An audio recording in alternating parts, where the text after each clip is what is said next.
Hey, what's going on out there? It's Sean Devine, and today I want to talk to you about audio interfaces and why I personally feel they're the most important thing that you can invest in your home studio or project studio. I have overlooked them in the past. I know many of you don't realize the importance of them, but that's why I want to talk about it. And hopefully, I can save you all the trouble, the money, and just the headache that I went through of trying to figure out what was wrong in my signal flow, why my instruments didn't sound the way they were supposed to sound, why my microphones didn't sound the way I had come to expect them to sound in other studios, why my drivers were never stable. It was killing my productivity. So many things that were directly related to my audio interface that I just didn't realize until later on. I want to try to save you that trouble.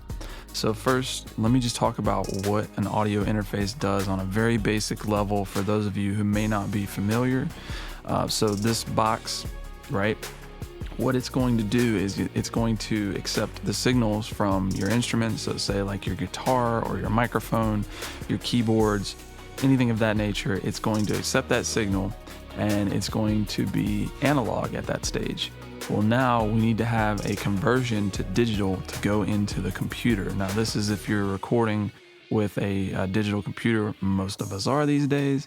So you're going into the digital realm. And so it needs to be converted at that point, right? So the ability of the interface to convert that signal to digital can directly affect the quality or the fidelity of the audio from your instruments. So to give you an example, the sound quality that I was getting from the Motif on the budget interfaces did not sound even close to what it sounds like now going through my RME UFX interface. It was thin, it was a little bit noisy, just not even close, right? So that's one way that it's affected. Now, the other thing that's going to be affected is when the sound comes out of the computer. So it's going out digital and it needs to go back to analog to come out of your monitors. Okay, so if you don't have good converters happening there, then you are obviously going to be dealing with accuracy issues in terms of your monitoring. So you need to have good converters in your interface. And one of the telltale signs of a good audio interface is going to be the quality of the conversions that are happening.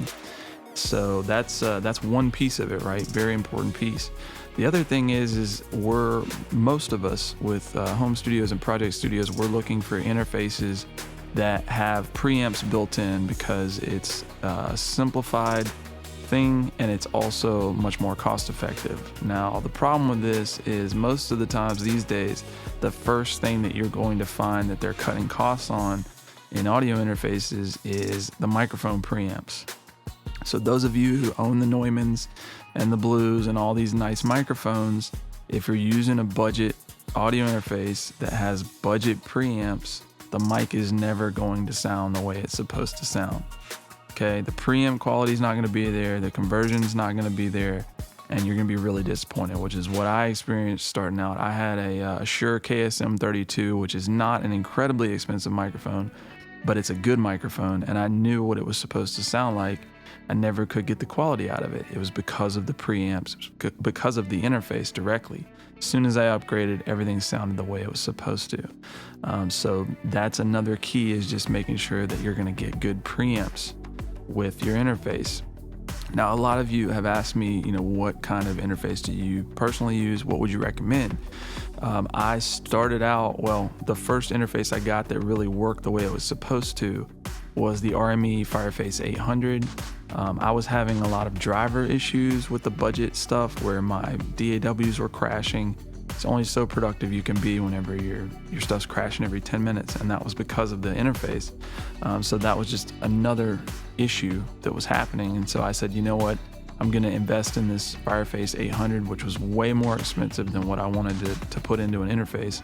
I thought it was a little bit ridiculous at the time, but I figured, I've tried everything else. I'm not getting the sound I want to get.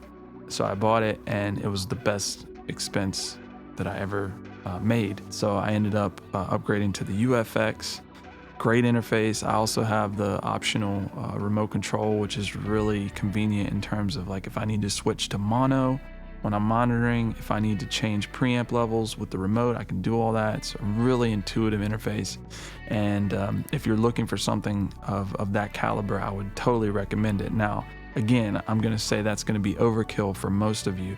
They do have a smaller interface, which is the RME Babyface, as well as a stripped down version or a smaller version in terms of inputs of the UFX, and it's called the UCX. I would recommend both of them. Again, I've had great experiences with RME. Now, it doesn't mean that you need to spend that much money. If you want to go down to some more affordable interfaces, I know that Apogee has some good interfaces with less inputs and outputs, but really good quality preamps. You could also do anything by Universal Audio.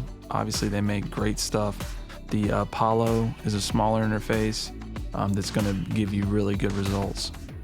So there's a lot of options out there, but you just really need to do your research in terms of purchasing something with good converters, good preamps, and reliable drivers. You want to deal with a company that is constantly updating and making sure everything's stable, right? If you're a producer, another aspect of the interface is, does it have MIDI or not? That for me is very important. That's a reason why I didn't invest in the Universal Audio interface, because it did not have MIDI capabilities. Now, I could buy an external box to do that, but I would rather just have everything, in the box. Again, it's all about being simplified for me and still providing me with the best quality possible. So the timing in the RME interfaces is amazing. Like, I don't have any sync issues. So if you're a producer, you're using a lot of keyboards and things that need sync and proper MIDI timing, latency, you don't want to have any issues with it. Make sure and invest in something with solid MIDI. So that's really your considerations in terms of the interfaces. If you want to read a little bit more about my opinions on audio interfaces, I've got a blog that really spells it out in detail in terms of my perspective and some other recommendations and things to look out for. Again, y'all, I hope that this helps and that you'll start researching this. If you're not happy with your sound and you're trying to figure out what it is, it could very well be that you're just using an audio interface that's inferior in terms of the conversions, the preamps, and just the overall quality of the product. So check it out. Let me know if you have any questions. Again, feel free to leave some comments below. If you have any input on this, I want to have a conversation with y'all. That's what this channel is all about.